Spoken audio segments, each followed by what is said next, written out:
Chapter 60. The First Journey to Egypt. Genesis 42, 1-38. Now, when Jacob saw that there was corn in Egypt, Jacob said unto his sons, Why do you look one upon another?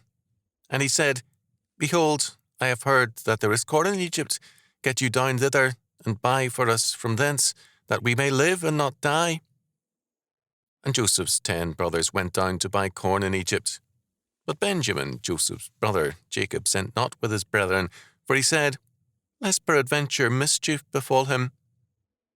And the sons of Israel came to buy corn among those that came, for the famine was in the land of Canaan.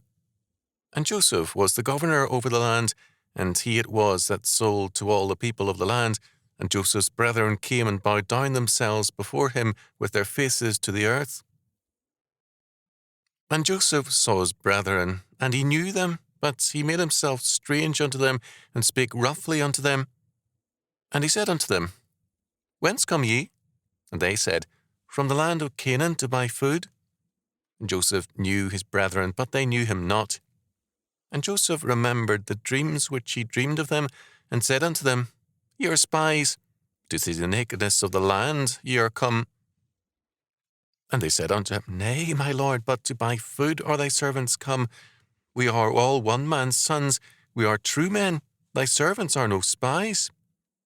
And he said unto them, Nay, but to see the nakedness of the land ye are come.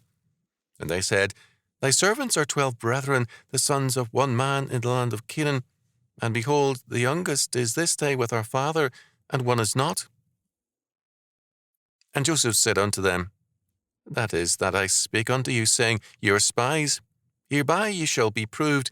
By the life of Pharaoh ye shall not go forth hence, except your youngest brother come hither. Send one of you, and let him fetch your brother, and ye shall be kept in prison, that your words may be proved, whether there be any truth in you, or else by the life of Pharaoh surely ye are spies. And he put them all together into ward 3 days. And Joseph said unto them the 3rd day, This do and live, for I fear God. If ye be true men, let one of your brethren be bound in the house of your prison. Go ye, carry corn for the famine of your houses. But bring your youngest brother unto me, so shall your words be verified, and ye shall not die. And they did so. And they said one to another, We are verily guilty concerning our brother, in that we saw the anguish of his soul when he besought us, and we would not hear. Therefore is this distress come upon us? And Reuben answered them, saying, Spake I not unto you, saying, Do not sin against the child, and ye would not hear? Therefore, behold, also his blood is required. And they knew not that Joseph understood them, for he spake unto them by an interpreter. And he turned himself about from them and wept, and returned to them again, and communed with them, and took them from Simeon, and bound him before their eyes. Then Joseph commanded to fill their sacks with corn, and to restore every man's money into his sack, and to give them provision for the way. And thus did he unto them. And they laded their asses with the corn, and departed thence. And as one of them opened his sack to give his ass provender in the inn, he espied his money, for, behold, it was in his sack's mouth. And he said unto his brethren, My money is restored, and lo, it is even in my sack. And their heart failed them. And they were afraid, saying one to another, What is this that God hath done unto us? And they came unto Jacob their father unto the land of Canaan, and told him all that befell unto them, saying, The man who is the Lord of the land spake roughly to us, and took us for spies of the country. And we said unto him, We are true men, we are no spies. We be 12 brethren, sons of our father. One is not, and the youngest is this day with our father in the land of Canaan. And the man, the Lord of the country, said unto us, Hereby shall I know that ye are true men. Leave one of your brethren here with me, and take food for the famine of your households, and be gone. And bring your youngest brother unto me. Then shall I know that ye are no spies, but that ye are true men. So will I deliver you your brother, and ye shall traffic in the land. And it came to pass, as they emptied their sacks, that, behold, every man's bundle of money was in his sack. And when both they and their father saw the bundles of money, they were afraid. And Jacob their father said unto them, Me have ye bereaved of my children. Joseph is not, and Simeon is not, and ye will take Benjamin away. All these things are against me. And Reuben spake unto his father, saying, Slay my 2 sons, if I bring him not to thee. Deliver him into my hand, and I will bring him to thee again. And he said, My son shall not go down with you, for his brother is dead, and he is left alone. If mischief befall him by the way in which ye go, then shall ye bring down my grey hairs with sorrow to the grave. Genesis 42, 1-38. In Genesis 45:8, Joseph tells his fearful brothers, first, that not they, but God had sent him to Egypt. Second, he had been made by God a father to Pharaoh, which meant that Joseph was the great father priest to Pharaoh. Third, Joseph was ruler over all Pharaoh's house, the court chamberlain. Fourth, Joseph was a ruler throughout all the land of Egypt. The language of the text reveals an Egyptian origin, according to Yehuda. It is important to bear this in mind as the story develops, because we see Joseph exercise total power with great freedom. The famine Joseph predicted began, and it affected much more than Egypt, and specifically it included Canaan. But the brothers of Joseph were unwilling to go to Egypt for food. Having sold their brother into slavery in that country, the thought of going there troubled them. Jacob had to insist on their going, verses 1 and 2. Finally, the 10 brothers left, with Benjamin remaining with Jacob. Jacob was fearful that something might happen to the remaining son of Rachel, verse 3.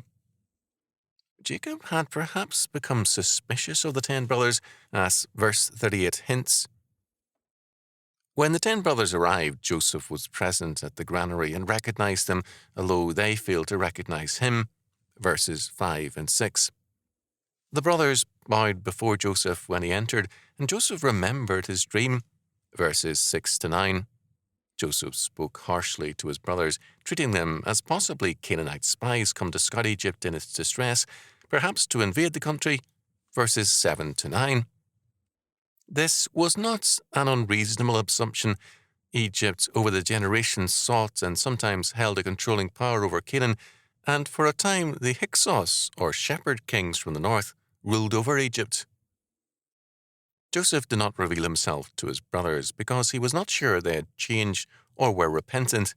He had to deal harshly with them to test them and see if they had indeed changed. The brothers spoke honestly. They were 12 brothers, one with their father, quote, and one is not, verse 13. Joseph still insisted that they were spies. To prove their honesty, he at first demanded that one of them go home and return with their youngest brother. Pending a decision, he imprisoned all 10 of them for 3 days, verses 14-17. After 3 days, Joseph permitted 9 of the brothers to purchase grain, with one remaining as hostage until they returned with their youngest brother. Joseph promised to keep his word. This do and live, for I fear God. Verse 18. Joseph spoke through an interpreter at all times. Verse 23. The brothers were fully aware of their guilt. They had sold their brother into slavery in Egypt, and now God was using Egypt to remind them of their guilt. Joseph had to leave the sealed area to hide his tears. On his return, Simeon was bound and imprisoned as the hostage. Verse 24. The strange behavior of the Prime Minister must have shaken the brothers. Why had he taken such a hostile interest in them during a routine sale? Many other foreigners were buying grain. They knew their guilt and feared that God's vengeance was at work.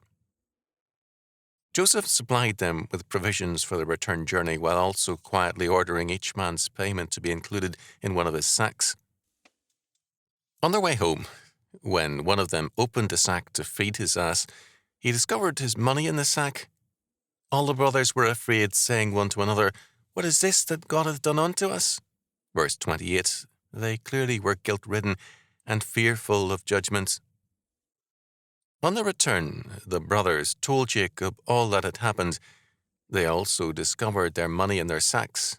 We are told they were afraid. Verse 35. It was God whom they feared. Was God paying them back for their sin? Jacob was filled with grief. He too sensed some kind of guilt in the brothers. Me ye have bereaved, verse 36. Joseph was gone, now Simeon, and ye will take Benjamin away. All these things are against me. Jacob saw sin as basic to his bereavement, his son's sin, whatever it was. But he saw it all as against himself when it was against Joseph, and most of all against God. As David says in Psalm 51:4, "Against thee, thee only have I sinned and done this evil in thy sight." Because all sin violates God's law, it is primarily and essentially against God. Reuben offered his two sons as hostages to be killed if Simeon and Benjamin were not safely returned, verse 37.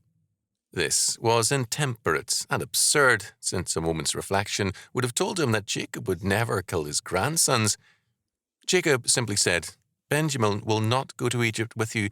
I cannot take the loss of Benjamin in addition to that of Joseph," verse 38. It is worthy to note that in verse 1 we see that it was Jacob who insisted on his sons going to Egypt for grain. The 10 brothers were surely as well aware of the fact as their father, but Egypt was to them a reminder of their evil. Very little rain falls normally in Egypt. The Nile River depends on the heavy rains of its high mountain sources.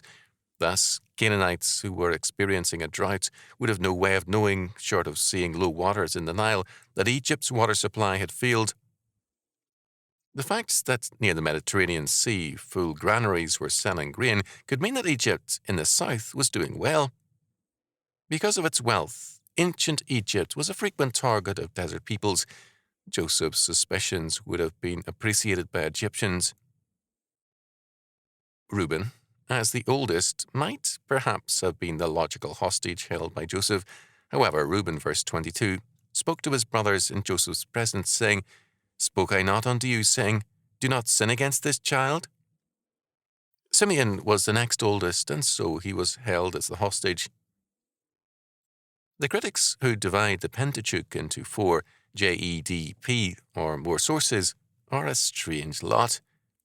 How can a narrative such as the Joseph story be other than it is, a seamless garment?